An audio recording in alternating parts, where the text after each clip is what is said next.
Hello everyone, कैसे हैं आप। आज हम बात करेंगे क्वेश्चन नंबर 11 8.1 का लास्ट क्वेश्चन। देखिए, इस क्वेश्चन में बच्चों हमें ट्रू फॉल्स बताना है और जस्टिफाई भी करना है। आंसर जो आपका होगा उसको जस्टिफाई करना है। तो चलिए एक एक करके करेंगे। State whether the following are true और फॉल्स, जस्टिफाई योर आंसर। आपको बताना है कि ट्रू कौन सा है, फॉल्स कौन सा है। The value of 10a is always less than 1। देखिए, पहले समझते हैं फिर रीज़न लिखेंगे। वैसे तो ये फॉल्स होगा, अब क्यों होगा वो मैं आपको बता दूं। देखिए बच्चों, 10a जो होता है वो आपको पता है परपेंडिकुलर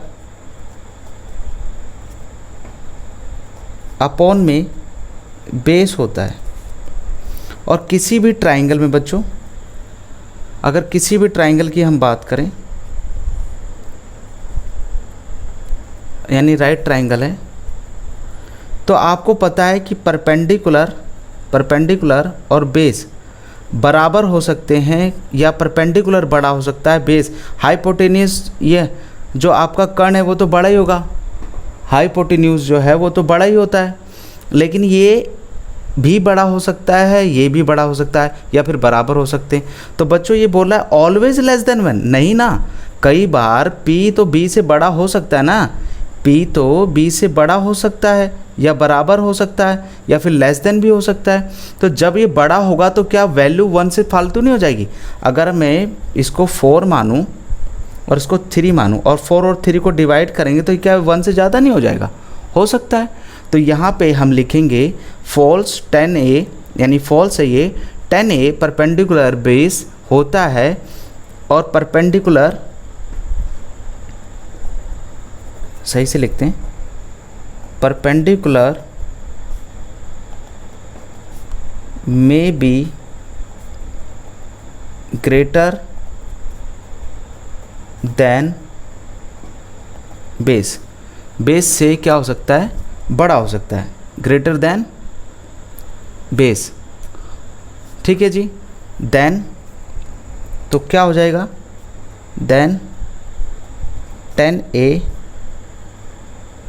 विल बी हो जाएगा ग्रेटर देन 1। ये रीज़न लिख सकते हैं। हिंदी में भी वही जो मैंने आपको बोला कि अगर ग्रेटर होगा परपेंडिकुलर बेस से तो इसकी जो वैल्यू होगी 10a की वो 1 से बड़ी हो जाएगी।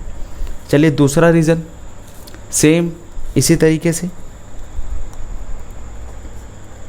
sec a, यानी ये भी फॉल्स, ये सॉरी ट्रू है। कैसे ट्रू मैंने क्यों बोला बच्चों, फिर से वही लिखते हैं। sec a बराबर क्या होता है, आप याद करिए, पंडित बद्री प्रसाद हर हर बोले होता था। sec कोट, sec h/b, यानी हाइपोटेन्यूज बटे में बच्चों क्या होता था, बेस होता था। अच्छा बताइए, क्या h हमेशा बड़ी होगी। हाँ जी, h हमेशा बड़ी होगी। तो मैं ये कह सकता हूँ, यानी हाइपोटेन्यूज यानी कर्ण जो है hypotenuse is always greater than base, हमेशा बड़ा होगा।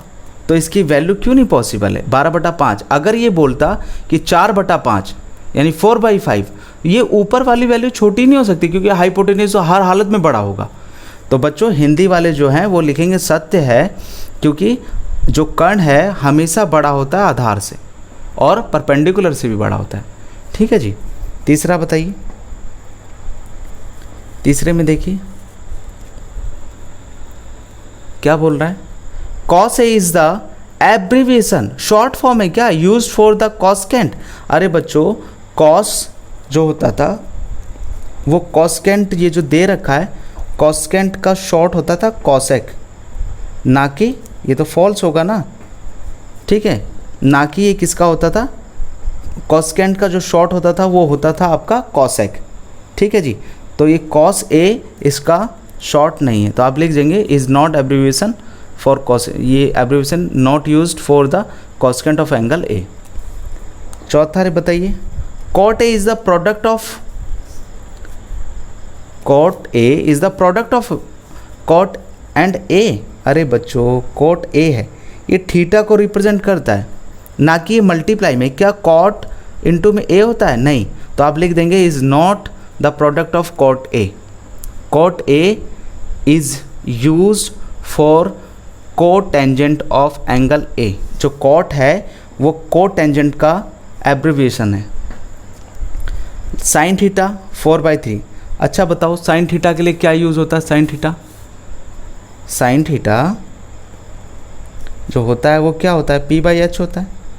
क्या हाइपोटेन्यूज छोटा हो सकता है? बताइए। ये देखिए 4/3 दे रखा है, क्या वो परपेंडिकुलर से छोटा हो सकता है? Not possible.